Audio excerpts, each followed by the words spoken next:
po sa inyong lahat. Isa pong katotohanan na marahil siguro nararanasan nyo rin bilang mga bahagi ng ating parokya at mga miyembro ng iba't ibang ministry sa ating parokya na maraming pagkakataon na nagkakaroon ng kompetisyon ang isang ministry sa isang ministry.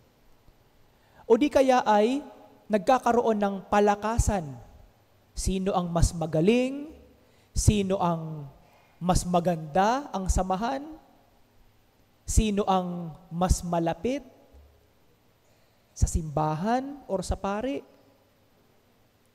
O di kaya ay kung sino ang mas tinitingnan na maganda ng karamihan.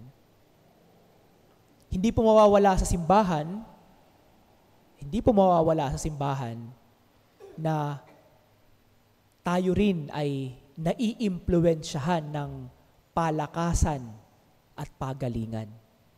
Sa Ebanghelyong binasa, parang ganito rin ang pakiramdam ng mga alagad. Nung sinaway nila ang isang tao na nagpapalayas ng masamang espiritu sa isang tao na inaalihan nito.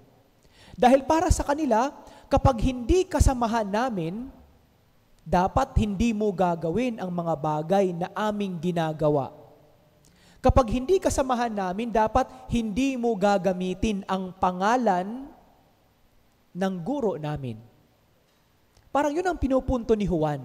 Kaya nga nung sinabi niya kay Jesus, sinabi rin ni Jesus sa kanya na huwag nilang gawin ang pagbabawal sa taong iyon o sa kahit sinong tao. Dahil para kay Jesus, hanggat maaari na may mga tao na ang ginagawa ay mga bagay na para sa Diyos at sa ikauunlad ng simbahan at ng kanyang kaharian, hindi ito masama at hindi ito bawal para sa Diyos. Para sa mga alagad, gusto nilang makuhang eksklusibo lamang si Jesus.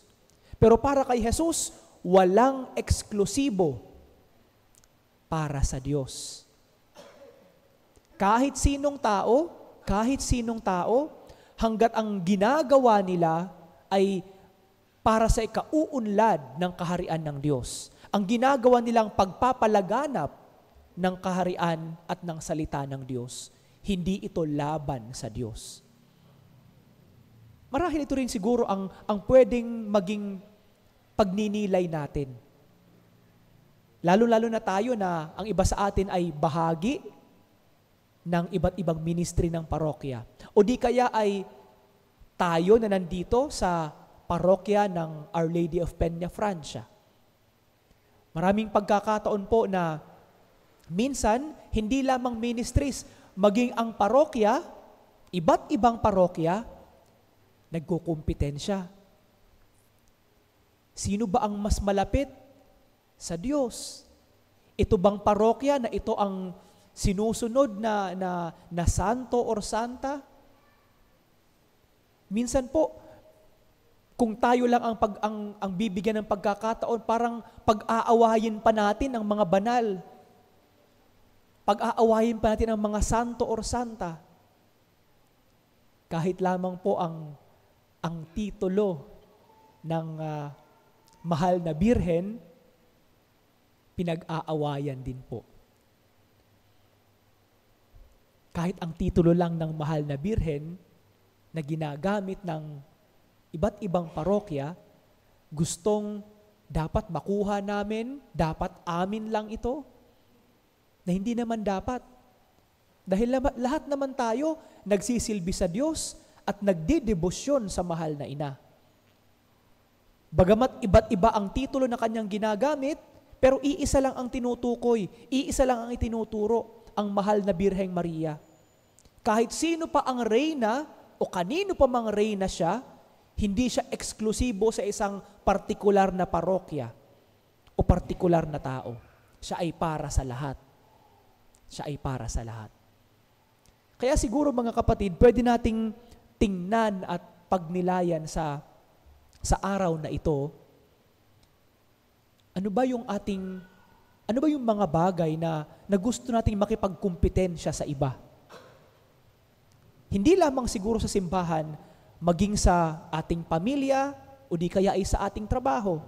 Sa ating pamilya, sino ba ang sinasabi nating paborito na miyembro ng ating pamilya? At bakit kaya ganon? Bakit kailangan may favoritism? Sa trabaho, ano ba ang ating ginagawa? Ginagawa ba natin para mas mapalapit tayo sa ating boss? Pakitang tao ba tayo sa paggawa ng mga gawain natin sa opisina o sa ating trabaho? Tayo ba ay nakikipagkumpetensya para ako ang ma-promote at siya ay masira? Siguro mga kapatid, kung ating titingnan, ano man ang ating estado sa buhay, saan man tayo sa ating buhay, ang mahalaga, hindi ang kumpetensya. Ang mahalaga, para kanino ang ating ginagawa. Gumagawa ka man ng mabuti, pero pakitang tao lamang ito, walang gamit din ang ating ginagawa. Isinusulong mo man ang debosyon sa isang partikular na santo or santa, pero sa loob ng puso mo, gusto mong ikaw ang sumikat at hindi sila, wala ring gamit ang ating ginagawang debosyon. Kaya mga kapatid, sa loob ng banal na misang ito, hilingin natin sa Diyos ang biyaya na makita natin ang ating kapwa-tao hindi kakumpetensya, kundi kasama sa ating pag-unlad sa pananampalataya.